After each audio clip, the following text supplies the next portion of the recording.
carrying out fuel price hikes for the 8th straight week. Effective tomorrow at 6 in the morning, Clean Fuel, Flying V, Petrogas, Phoenix Petroleum, PTT Philippines, Sea Oil, Total, Unioil, and Petron will hike gasoline prices by 1 peso and 80 centavos per liter. Diesel prices from the same companies will be up by 1 peso and 50 centavos a liter, while Flying V, Sea Oil, and Petron will impose a 1 peso and 30 centavo increase for every liter of kerosene. Other oil companies are expected to follow suit. The Energy Department earlier warned that these series of price hikes may persist until next year. Fuel prices have been rising globally because of increasing demand. The Transportation Department says it is looking for ways to help drivers and operators in the wake of rising fuel prices. The DOTR says it is working on a proposed subsidy.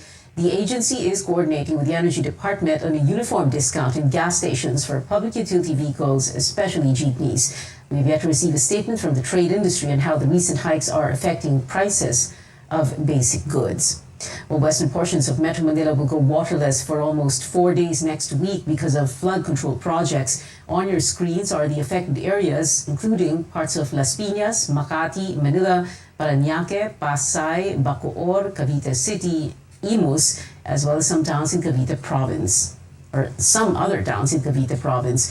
Water concessionaire Maynilad says this is in line with the pipe realignment initiative of the Public Works Department. Maynilad adds it will install 14 stationary water tanks and deploy 60 more mobile water tanks to serve areas that will have no water for 3 straight days. Maynilad urges customers to store enough water for the period. For the complete list of affected barangays, visit our website at cnnphilippines.com. A United Nations report says global hunger is on the rise as a result of the COVID-19 pandemic, and over half of those suffering are in Asia. Hunger is also among the top personal concerns for Filipinos based on a Pulse Asia survey. Tristan Nodalo tells us more. From the kitchen to the streets, Edna Rabina, a mother of 5, now works as a pedicab driver since the start of COVID-19 pandemic last year. The 48-year-old mom used to work in a canteen. Her husband was also rendered jobless, so she needs to make ends meet. Kahit pa paano, kaya ko naman iraos ang pamilya ko.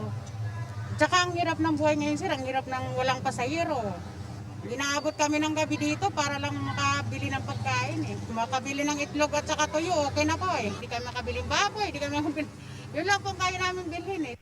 Few streets away from Edna, Rowena Kaabay shares the hardship of putting food on the table since the pandemic started. Most of the time, her family resorts to borrowing money to sustain their daily needs. Minsan, nakakapangutang na rin po sa pang-araw-araw kasi yung talagang pagkain, hindi mo pwedeng iliban yun. Yun ang pinakaano ng sa pagkain. Yung bahay, minsan, syempre, nadidelay yung bayad.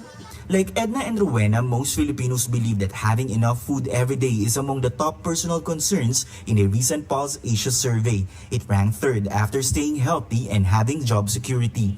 The State of Food Security and Nutrition in the World 2020 report of the United Nations Food and Agricultural Organization also showed that more than 700 million people globally experience hunger and can be considered undernourished due to the pandemic. Half of these numbers came from Asia. Majority of people undernourished in 2020 came from South Asia, Southeast Asia, Central, and Western Asia. In June 2021, the Social Weather Stations or SWS reported that 3.4 million Filipino families experienced hunger. The Social Welfare Development signed a memorandum of agreement in September with various government agencies and groups to end hunger and poverty in the country. The Duterte administration also formed a task for Zero Hunger last year to focus on eradicating hunger in the country, ensuring stable food supply and partnerships with the private sector. But for ordinary Filipinos like Edna and Rowena, these initiatives have yet to make an impact on their daily lives made more difficult by the existing and exhausting health crisis.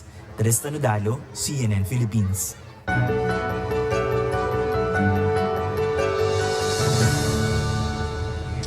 Independent researchers flagged the surge in COVID-19 cases in Zamboanga City. The Okta Research Group placed the city under critical risk after it recorded 221 infections from October 10 to the 16th. Healthcare utilization there is also critical at 87% and 73% for intensive care unit occupancy. The group also raised concerns about the significant spike in Naga City, Bicol, which logged 61 cases over the past week. Okta says while the hospitalization rate there is not yet critical, the positivity and daily attack rates are very high. Meanwhile, the COVID-19 situation continues to improve here in Metro Manila. The virus reproduction rate dropped to 0.58, meaning transmission is slowing down. Okta adds the average daily attack rate may decline to moderate from high risk by next week. The country logged over 6,900 cases today, the second straight day that infections fell below 7,000 since the first week of August. Active cases are now over 68,000, which is 2.5% of the total case count. Okta says vaccination is a key factor in the decline, but reminds everyone not to let their guards down. Like this kind of, crowding in areas. Definitely we need to maintain minimum public health standards because even though the trend is downward, cases are going down. We're averaging about 1,400 cases now per day in Metro Manila, which is far less than almost 6,000 average during the peak of the surge. But still, we should not be complacent. A quick look now at the country's COVID-19 vaccination numbers since the immunization drive began in March. Government data shows that over 51,400,000 vaccines have been administered as of October 15th. Now, of that number, more than 27,500,000 are the first dose, while nearly 24 million people are fully inoculated. Over 19 million vaccines have so far arrived in the country.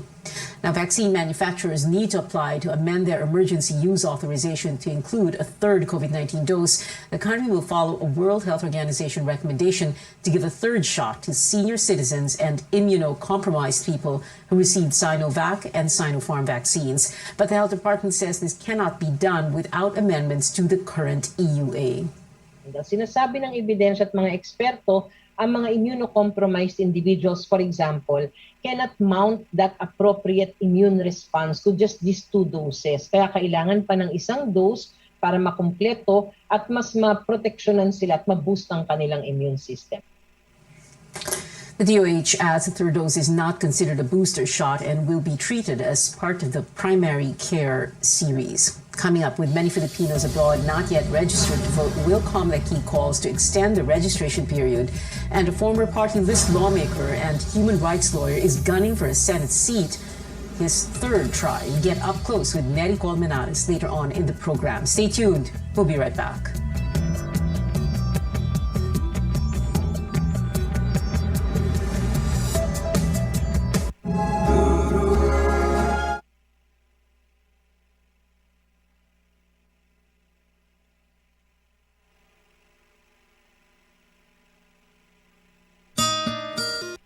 Anyari sa'yo? Ba't nakasimangot ka? Alam ko na. Masakit ang katawan mo, ano? Sa sobrang trabaho? O di kaya masakit ang ulo sa sobrang stress? Break ka muna. Hinga ng malalim at imasahe ang ulo mo gamit ang Herbalaya Liniment Oil. Ako rin ganun eh. Kaya pag mataas ang tensyon sa trabaho, mag-Herbalaya break ka muna. Herbalaya Liniment Oil. Amoy na kaaya-aya sa bawat pahid.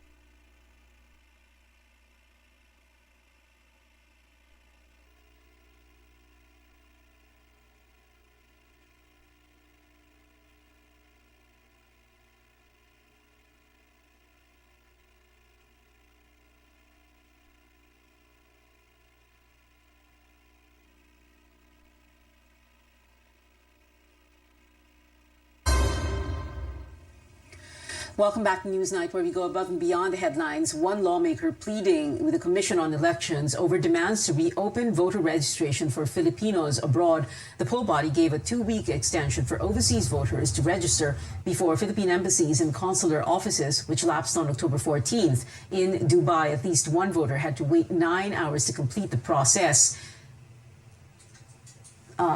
Senator Amy Marcos says extension may be offered in countries with a high number of Filipino residents. In response, the COMELEC says it will discuss the proposal on Wednesday.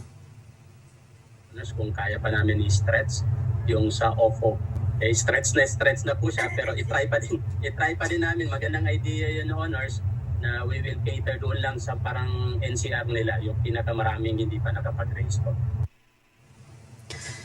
Here at home, we're flashing on your screens the list of select areas where voter registration is ongoing until October 30th. The schedule, which is open even on Saturdays, include Metro Manila, Quezon Province, Ilocos Sur, and 3 independent cities in Cebu, namely Cebu City, Mandaue City, and Lapu-Lapu City.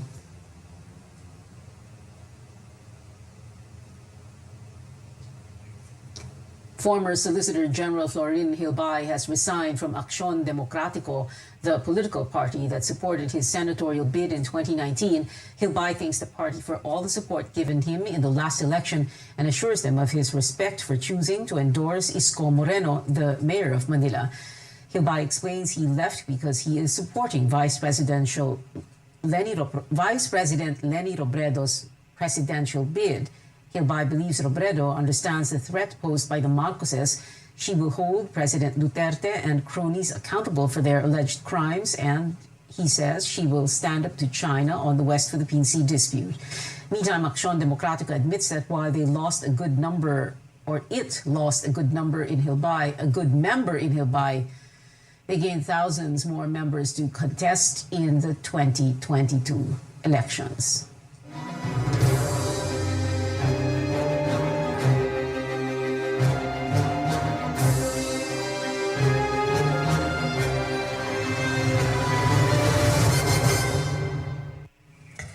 Bayan Muna Party List Representative Carlos Zarate says the Makabayan bloc is still waiting for talks with Vice President Leni Robredo as the group has yet to throw its support to a particular presidential aspirant.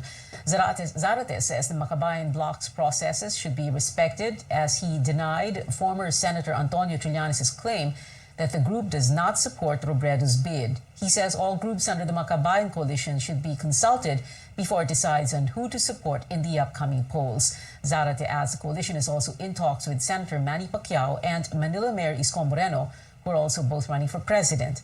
Makabayan bloc senatorial bet Nery Colmenares trended on social media recently as netizens call for his inclusion in Robredo's senatorial slate. Joining us now is the former Makabayan Party List Representative Nery Colmenares. Attorney Nery, magandang gabi po sa inyo.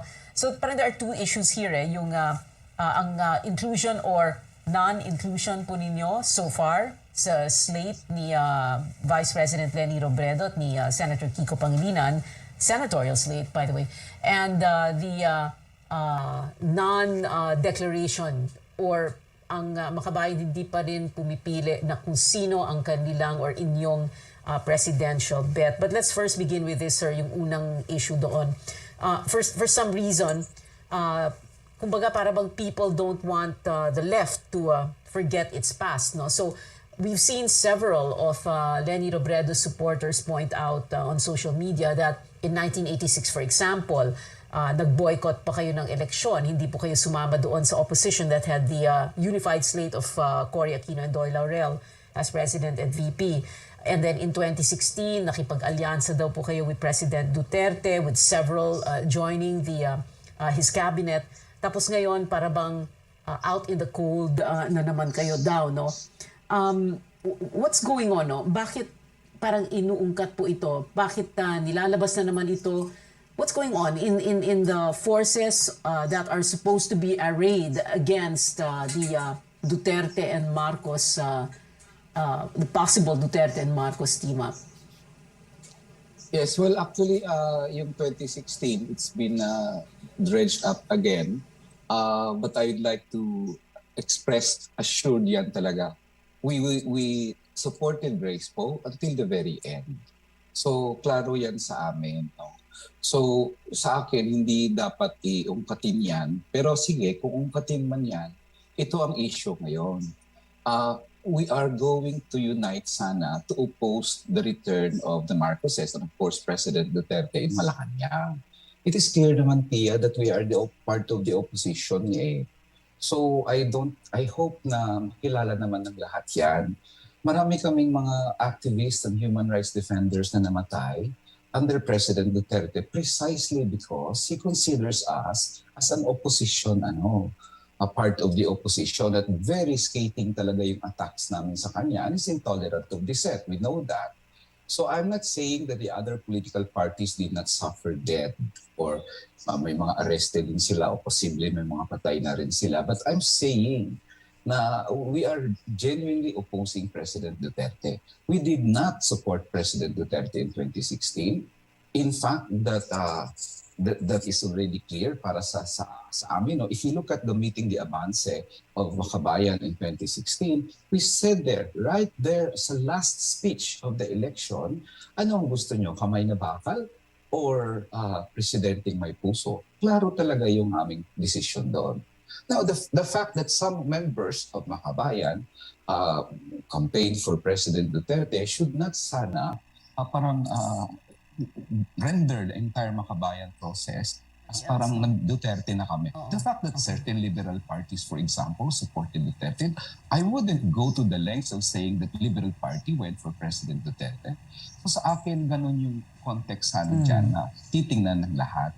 Yeah. But in any case, nandito na tayo sa 2022 because right now, and I hope opposition yung mag-unite ng opposition against him. Oo nga eh. Kasi from the outside, para bang what it looks like, Attorney Neri, is para bang lahat nagtuturuan ba? Kasi ikaw, parang ganun na nangyayari, no? So, Yes. you know, I wanted to ask you, in your estimation, no, what do you think really is getting in the way of uniting or unifying the opposition against a possible Duterte Marcos? Kasi yun ang parang yun ang common, ano? Yun ang sinasabi ng apat na grupo eh. So if you were to say it in one word, Attorney Neri, ano po ba? What is getting in the way of unity? Mahirap sa one word, Pia, di ba? Kasi there are various reasons there, I guess. Hindi mo pwedeng i-sum up. Yeah. Pero is it uphill? For a long period of time, Duterte was so very effective in intimidating everybody. Kaya hindi talaga nakabangon ng opposition for a long time. Control niya mga LGUs, intimidated yung mga checks and balance institutions, nahuhuli, may patayan, gano'n. Now, the good thing there is there are efforts to unify the opposition. And the other good thing is nagdi-disintegrate ang Duterte Alliance. May giyera ang Hugpong, may giyera with PDP Laban, may giyera within PDP Laban. Ang pro-US at pro-China naglalaban within the Duterte camp. Many of their subalterns are now transferring to other candidates. I guess that's the positive side there also, other than the fact that we're still trying to unify the opposition after all these months. Yeah, okay. Well, you're pointing to two, well, in a way, sir, external factors, because the disintegration, like you said, of the Duterte alliances with so many groups, and then yung the Duterte administration going after going after all these critics of his, no? But what is it within? Kasi syempre may external at may internal din Yes. Ano po ba yung problema? May internal There is something within itong apat na grupo, pati yung sa inyo, that is preventing this. What is it? Well, President Leni Robredo tried to talk to the other opposition candidates at siguro na nalaman niya kung ano ang dahilan dito.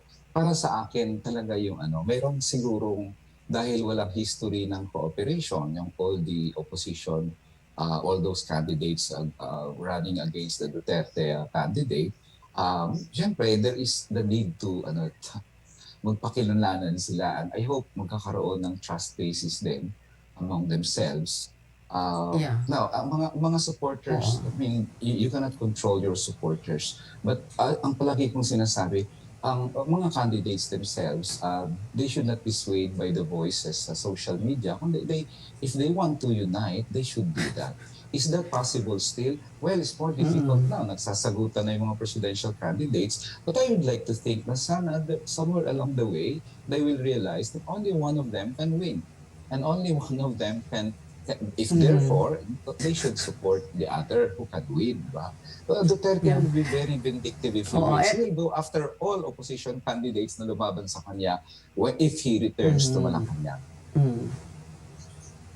Yeah, well, I like how you're so positive about this, parang sinasabi po ninyo, somewhere down the road you will unify. Yeah. But, sandali lang po, Attorney Neri, kanina sabi po ninyo, President Leni Robredo, or did you say Vice before you said President? Nag-slip of the tongue po ba kayo? Or, did I hear you right? Huh? I meant Vice President Robredo. You meant Vice President, but you said President. I meant Vice President. Sorry, okay, sorry about that. Okay, pero what are you saying? Siya na po ba yung pinili ninyo ng makabayan? Or siya na ba yung napupusuan ninyo? Kasi may ganyan sir. Ano yan, slip of the tongue, ganon? No, yeah, slip of the tongue yun. Kasi Vice President, ano lang yun, slip of the tongue. Klaro ang aming pronouncement yan. Wala pa kaming pinipili na kandidato sa ngayon. In fact, si Vice President Leni, we've been wanting to talk to her for some time to discuss issues and platforms. Unfortunately, it failed for some reasons. But we're still hopeful at sinabi niya that while slot is still open at yung issue ng platform very important. Okay. Pia, I'd like to stress lang, the issue of platform is very important for us because we have constituencies. Now, inclusion in the slate is part lang yan, 50% lang yan.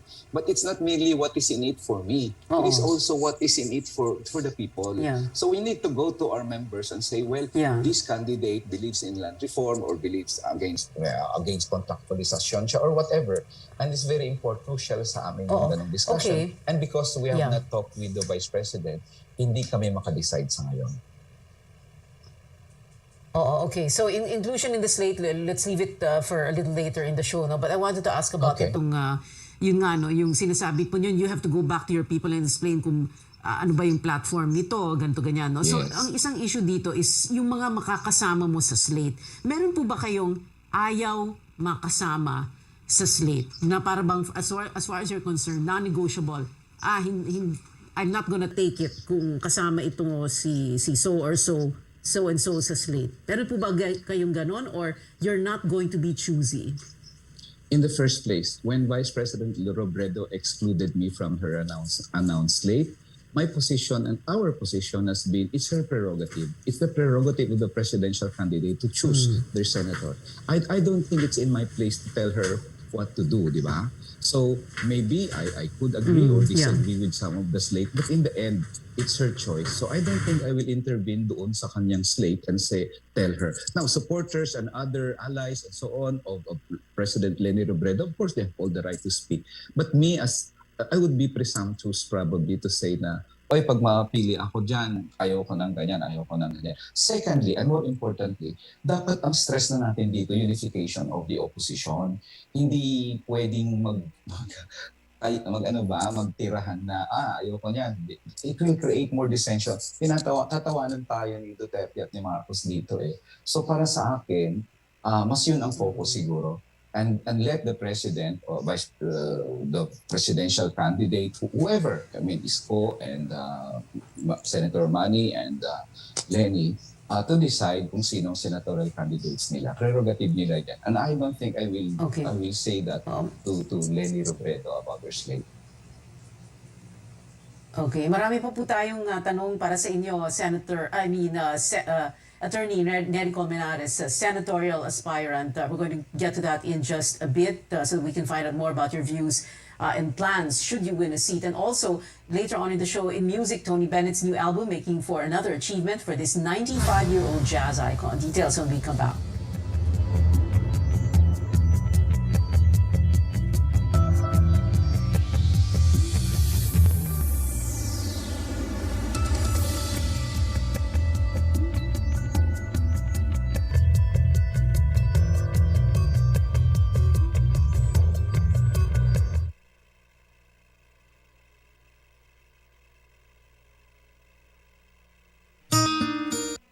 Anyari sa'yo? Ba't nakasimangot ka? Alam ko na. Masakit ang katawan mo, ano? Sa sobrang trabaho? O di kaya masakit ang ulo sa sobrang stress? Break ka muna. Hinga ng malalim at imasahe ang ulo mo gamit ang Herbalaya Liniment Oil. Ako rin ganun eh. Kaya pag mataas ang tensyon sa trabaho, mag-Herbalaya break ka muna. Herbalaya Liniment Oil. Amoy na kaaya-aya sa bawat pahid.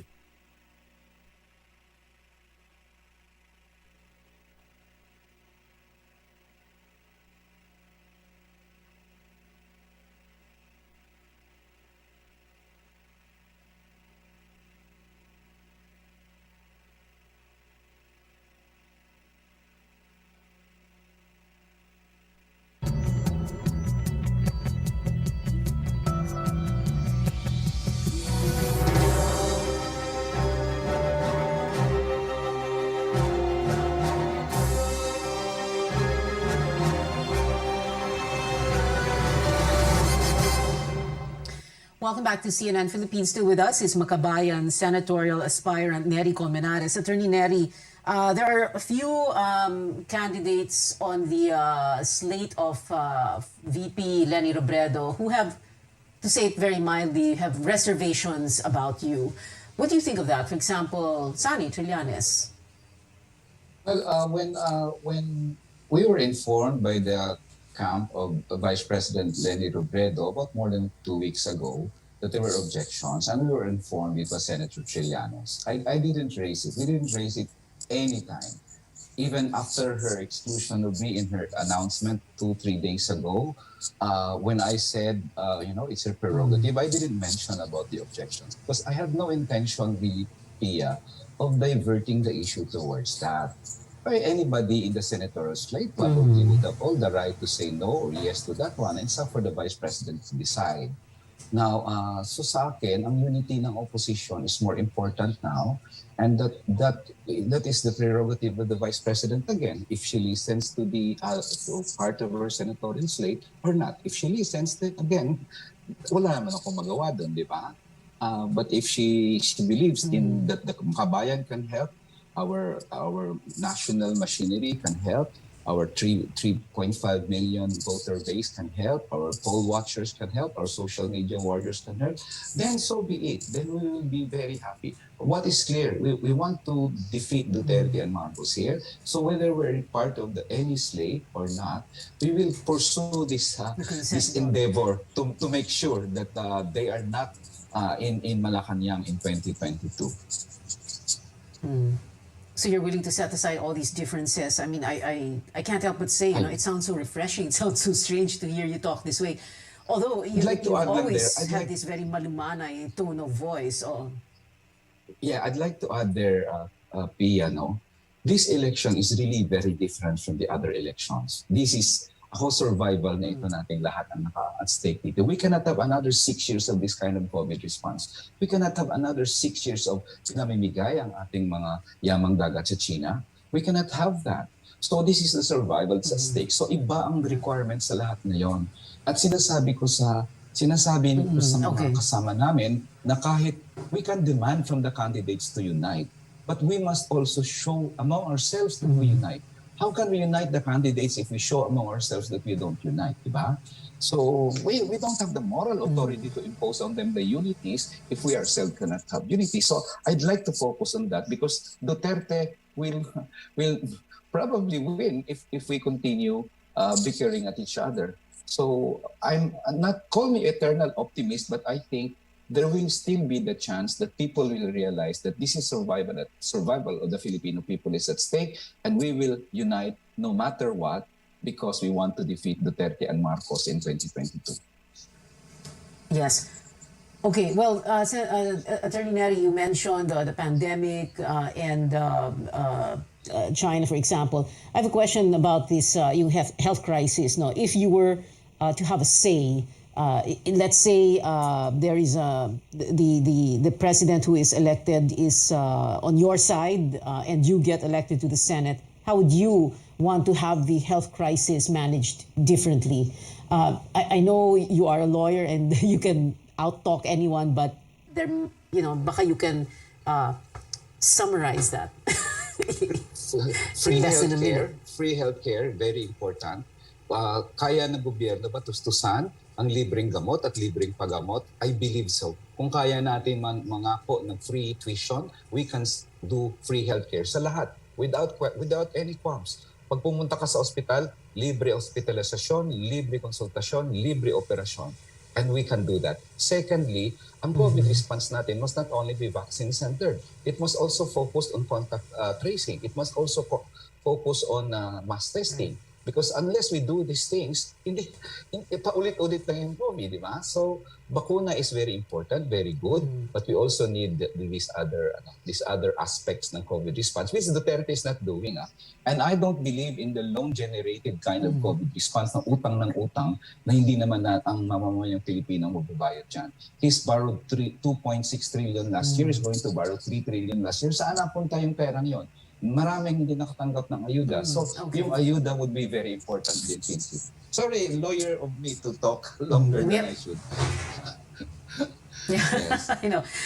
Attorney Neri, yes or no questions na lang po, no explanation, yes or no. First, do you favor easier public access to the SAL-N of the President, Vice President, members of Congress, Senators, Congressmen? Yes or no?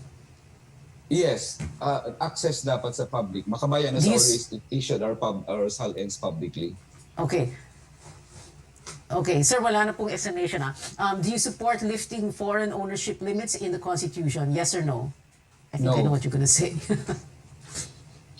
Do you favor the reimposition of the death penalty for drug-related crimes? Yes or no? No. Should the sitting president be allowed to run for VP in the next? Should the sitting president be allowed to run for VP in the next election? Although President Duterte hasn't filed the COC. Okay, no. Do you favor resuming peace talks with communist rebels? Yes or no? Yes. It's a yes. Yes. Peace is important. And lastly, should the country be more aggressive in protecting its maritime interests in the West Philippine Sea? Yes or no, sir? Yes, very much. We should be more aggressive than now. Attorney Neri Colmenares, thank you, sir, very much for joining us tonight here on Newsnight on Up Close. Salamat po, sir. Maraming salamat din po. When we Ilya. return, Good netizens evening. are getting excited to hear a K-pop track in the Marvel Cinematic Universe, and more music news with Tony Bennett making another career milestone at 95 years old. Details after a quick break.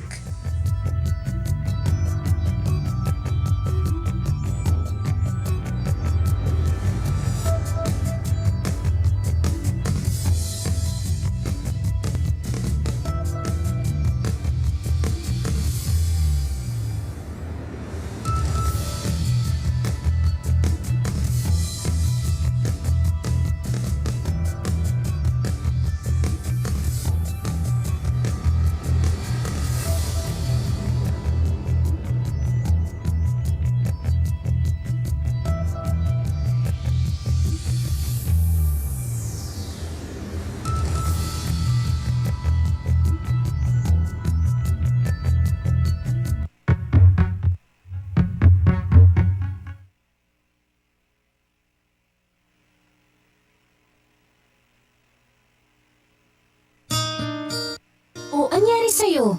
Ba't nakasimangot ka? Alam ko na. Masakit ang katawan mo, ano? Sa sobrang trabaho? O di kaya masakit ang ulo sa sobrang stress? Pray ka muna. Hinga ng malalim at imasahe ang ulo mo gamit ang Herbalaya Liniment Oil. Ako rin ganun eh. Kaya pag mataas ang tensyon sa trabaho, mag-Herbalaya break ka muna. Herbalaya Liniment Oil. Amoy na kaaya-aya sa bawat pahid.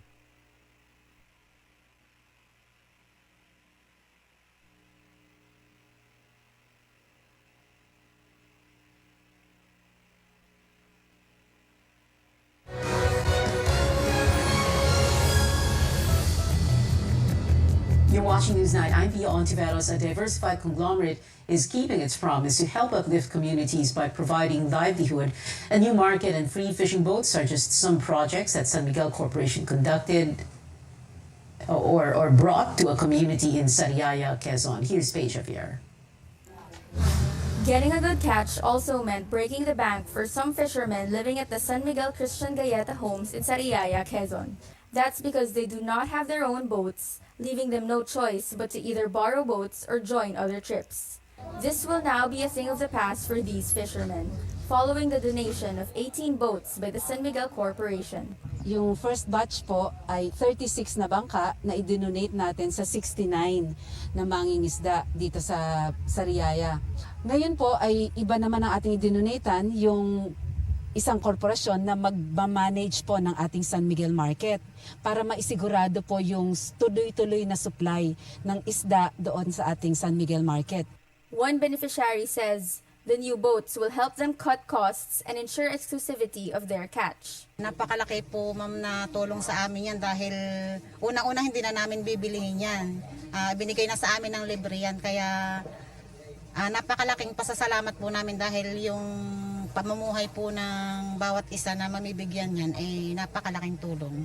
Aside from the donation, SMC continues to equip its beneficiaries with TESDA-accredited skills training. More residents are taking part in the free courses available like hog racing, organic farming, and welding. In the meantime, SMC formally opened its market run by its Sariaya beneficiaries. It's a one-stop shop where one can buy various products like fish, meat, fruit, vegetables, and even medicine. Residents believe the market will be a big help for those nearby. Lahat yung may nabibili dito, abot kaya, yung ganyan. At kinakaya naman ng iba. Napakalaking tulong sa amin itong San Miguel Market kasi dito nagkaroon kami ng pag-asa na makaahon sa hirap. Ayos naman maganda naman para sa taga rito. Hindi na kami lalayo. Okay, marami kang mabibili mura. Pag sa bayan ka pumunta, mamamasahe ka ng malaki. Dito, wala ka ng pamasahe. San Miguel hopes to expand its integrated food hub to reach more residents in the Quezon province. Papalakihin po natin yung ating San Miguel Market. Nakaplano na po na yan po ay i-expand natin. Yan po ang vision ng ating Pangulo ng San Miguel Corporation na si Ginoong Ramon Ang. At maging distribution center po yan ng mga San Miguel food products dito sa Quezon hanggang sa Camarines Sur and Sorsogon. The corporation aims to continue delivering its promise to improve lives and to leave no one behind. Paige Javier, CNN Philippines. In sports, the Hanoi 31st Southeast Asian Games are finally pushing through mid-May next year. The Philippines is set to compete in 39 sports, with the country's Olympic Committee submitting a roster of 626 athletes for the event. The Games were supposed to be held from November 21 to December 2 this year, but were postponed because of the pandemic. POC President Abraham Tolentino said specific dates will be announced by organizers soon. And making the rounds on social media, the next Marvel motion picture may feature a track from K-pop sensation BTS. Online articles said the Eternals official soundtrack will include Friends from the group's previous album. Marvel trended on Twitter after the news dropped, along with congratulations for BTS member Jimin, who produced the song. Fans can see the action-packed film starring Angelina Jolie while waiting for the BTS tune starting November 5th. And still in music, Tony Bennett keeps churning out hit after hit and breaking even more records at 95 years old. The Grammy Award winner set the Guinness World Record for being the oldest person to release an album of new material. This was after dropping Love for Sale with Lady Gaga just last month. The collaborative album earned Bennett his 5th world record after 70. That's 70 years in the music industry. Have a listen to the duet. If you want the thrill of love, she's been through the bell of love. Oh no! New love, every love but true love for sale. Bennett is famous for singing tracks like I Left My Heart in San Francisco and Fly Me to the Moon, turning him into a music icon in the 50s until today. We have 68 days before Christmas, and that is it for tonight. Thank you for watching. I'm Pia Ontiveros for Newsnight, where we go above and beyond the headlines.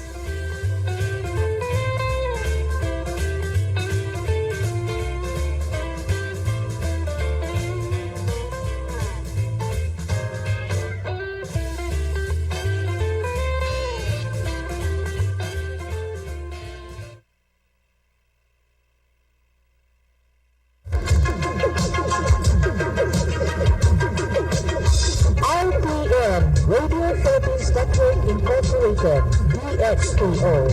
13 sa bayan sa inyong radyo. RPN DXKO, ang Radyo Ronda dini sa Dagdagan sa Cagayan de Oro. Sibiyahan na may galaon sa katawan, andang serbisyo sa tanan. Ang RPN DXKO Radyo Ronda sakop sa KBP, kapisanan ng mga broadcaster ng Pilipinas.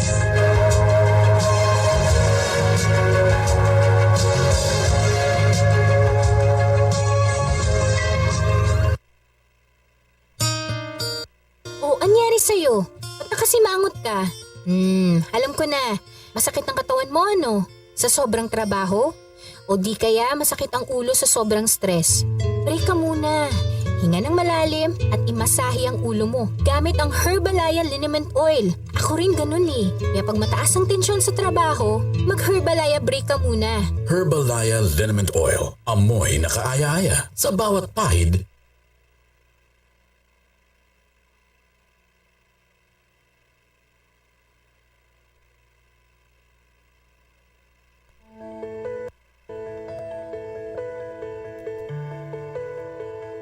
We often hear teenagers say, nobody understands us. Truth is, there's so much going on in a teenager's mind, body, and heart. It's going to be very difficult to keep up. One moment they're happy and respectful, then in a blink of an eye, even the simplest conversations turn into arguments, which leaves you wondering whatever happened to your easygoing, cheerful child. Don't despair though, it's a phase, and like most phases, it may pass. Oftentimes, the transition is anything but smooth, but parents can make these years a little easier on themselves as well as their teens. It all starts with accepting that this is necessary for the growth and development of their children. I'm Dr. Freddy Gomez, and you're watching MedTalk Health Talk on CNN Philippines. We're here to build a healthier future for you.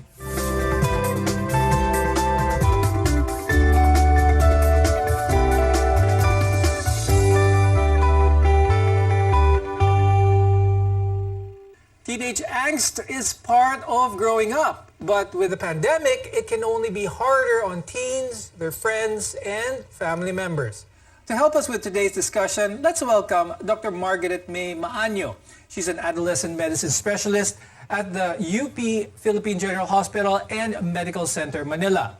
Also joining us is Mr. Luis Angelo Villaruel, psychologist at the University of Santo Tomas Hospital. Now, teenagers get this feeling of being overwhelmed, anxious, rejected at some times, or even unwanted. And this is what we refer to as teenage angst. This is part of growing up, and there are many reasons why this could be happening. I'll start the conversation first with Dr. Marga. At what age does this all start?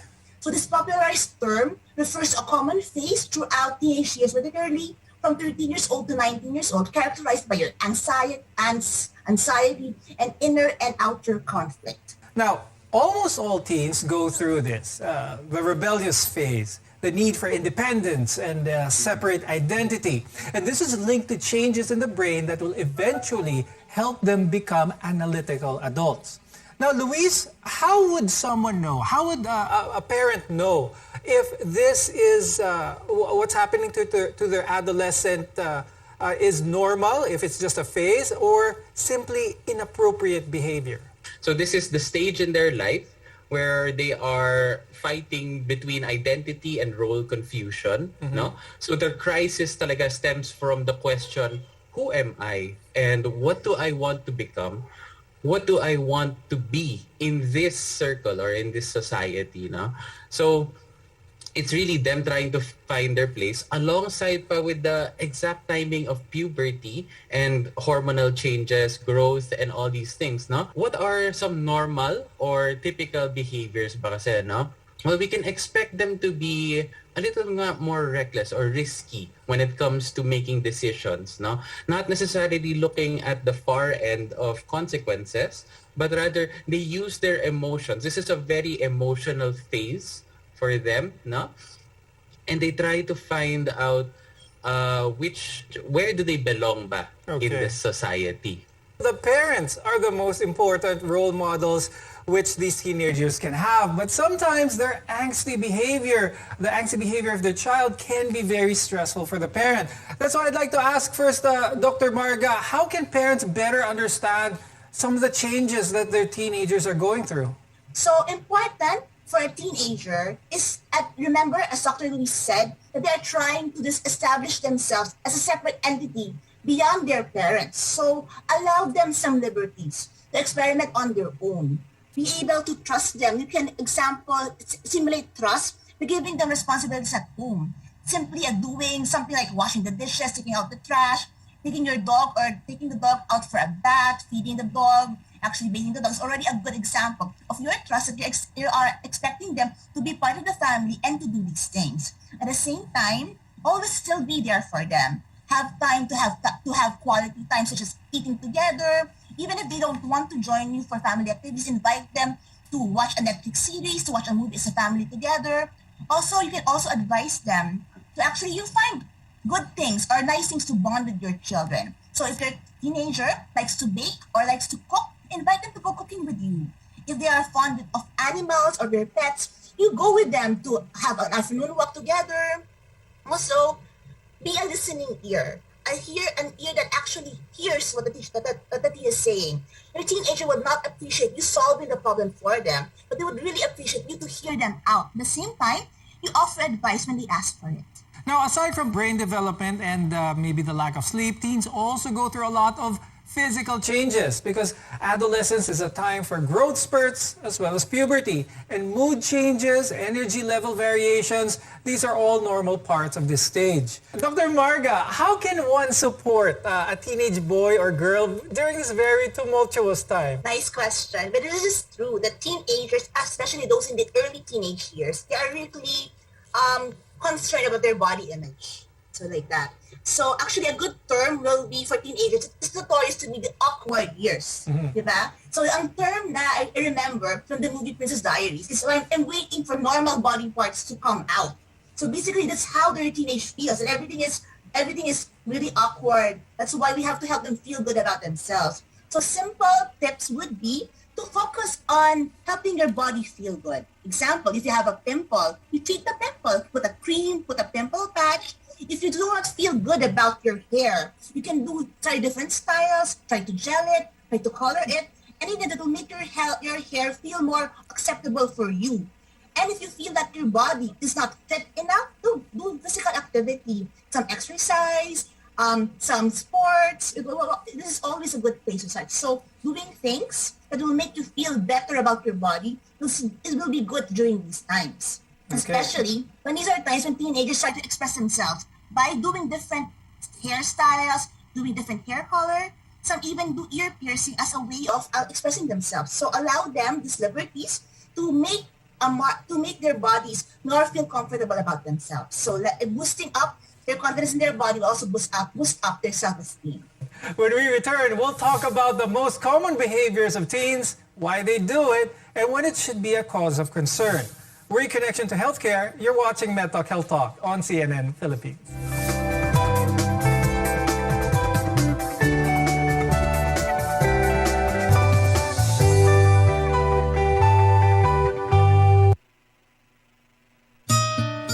Oh, anyari sa'yo? Ba't nakasimangot ka? Alam ko na. Masakit ang katawan mo, ano? Sa sobrang trabaho? O di kaya masakit ang ulo sa sobrang stress? Break ka muna. Hinga ng malalim at imasahe ang ulo mo gamit ang Herbalaya Liniment Oil. Ako rin ganun eh. Kaya pag mataas ang tensyon sa trabaho, mag-Herbalaya break ka muna. Herbalaya Liniment Oil. Amoy na kaaya-aya sa bawat pahid.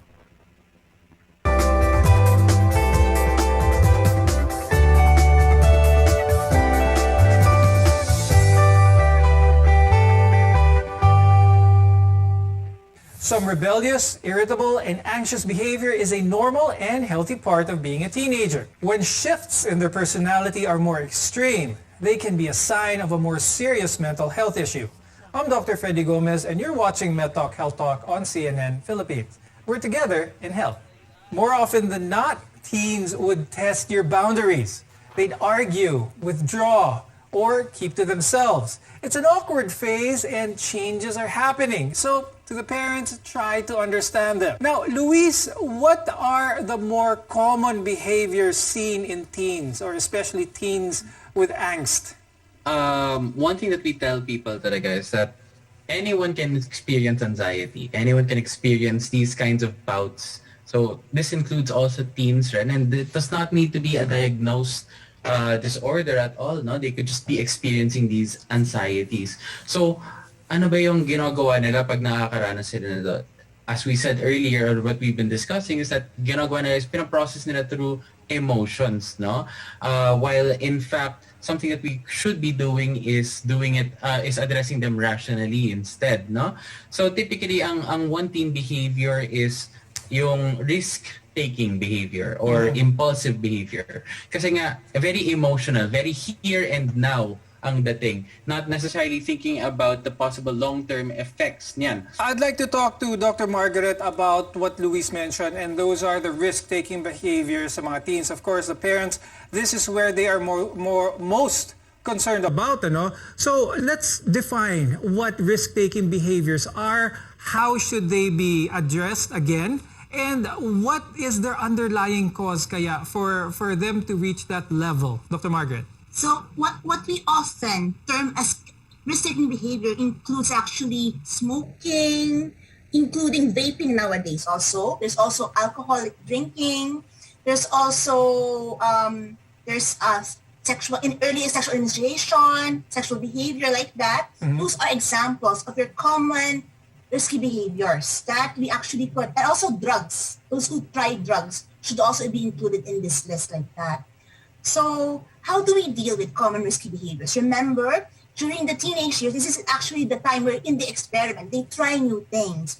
Most often than not, in order to fit into their barkada or their peer group, they actually will try those things that they are engaged in. Like they have friends who smoke, they will try smoking. They have friends who drink, they actually try drinking. It is in social gatherings that actually introduced to these things. Now, Dr. Margaret, a common thing that teens also do is choose their friends over family gatherings or whatnot. They'd rather spend their time with friends of theirs. Is this something that parents should look at as normal? When is this something that should be addressed? This is part of normally growing up. Again, their teenager is trying to establish his or herself away from the family. That's why they're trying to involve themselves more with their peer groups because they're just trying to discover, sino ba ako na hindi ako hindi ako si mommy ko, hindi ako si daddy ko, sino ba ako na mag-isa, na hiwalay from that. That's why they're trying different hobbies, they're trying more engaged in friends because they're discovering a self away from the family, which is actually part of growing up. Now, parents have to learn that really at this pace, your teens are trying talaga to discover themselves away from their families. That's why they're trying to actually stop making bonding moments with you. But remember that when they grow up older, they will still be inculcated with all the values you have given to them. So don't worry. And once this days passes, you'll still be going, Mommy, patulong naman dito. Mommy, anong gagawin ko na ganito? You will still be like that when they pass this phase. But as of now, as they're trying to discover themselves away from the family, it will really be expected that they will be bonding more with their friends. Okay. As a reminder, some defiance is healthy and normal, and it's common for teens to want to make their own decisions and not have to listen to parental authority. Now, the pandemic has put a pause to our social lives. This has especially been brutal for teenagers since they're predisposed to seeking independence at this age. But right now, they're, for the most part, trapped at home. Now, Luis, how does this pandemic contribute to teen angst? They don't get to engage anymore in their normal activities that they used to be able to engage at least 2 years ago, no? So it's something that's very, very different, and it's really affecting them. No? So some studies have found that the mental health of teen girls were really being affected because of this. Yeah. And as what you and Dr. Margo were talking about earlier, because yung friends talaga yung pinaka source na nga nila ngayon of their connection. That's where they're trying to find their place. All their lives, they've been spending it with their families. They want to try to find their own place as well as where do they fit in with their other cliques, no, or their other groups. So this pandemic has really been affecting them in terms of how do they feel, how do they connect with others, and where are they dito, no? There's a really big sense of helplessness that even us adults feel, no? Na parang we're stuck here. We can't go out. We can't do what we want. So mas lalo na yan for teens who are trying to find out who they are, no? And that creates more and more confusion, more and more panic. And that's why it is more important talaga now for us to be able to connect with one another. Being a parent is hard. It's a balancing act, and you should give the teenagers space, but at the same time, make sure that you're paying attention to their needs. When we come back, we'll talk about how to tell the difference between teenage angst and mental illness. Your health is our mission. This is MedTalk Health Talk on CNN Philippines.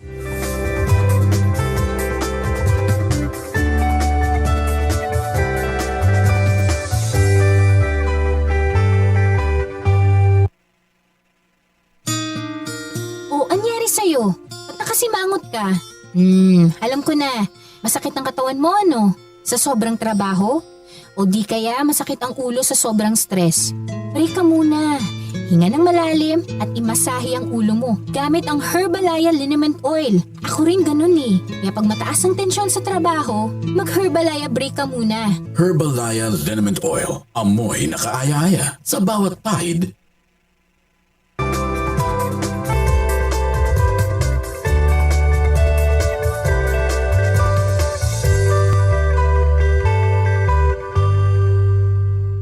A certain amount of change is normal during the teenage years, but too drastic or too long-lasting shifts in personality and behavior may signal that something is more serious.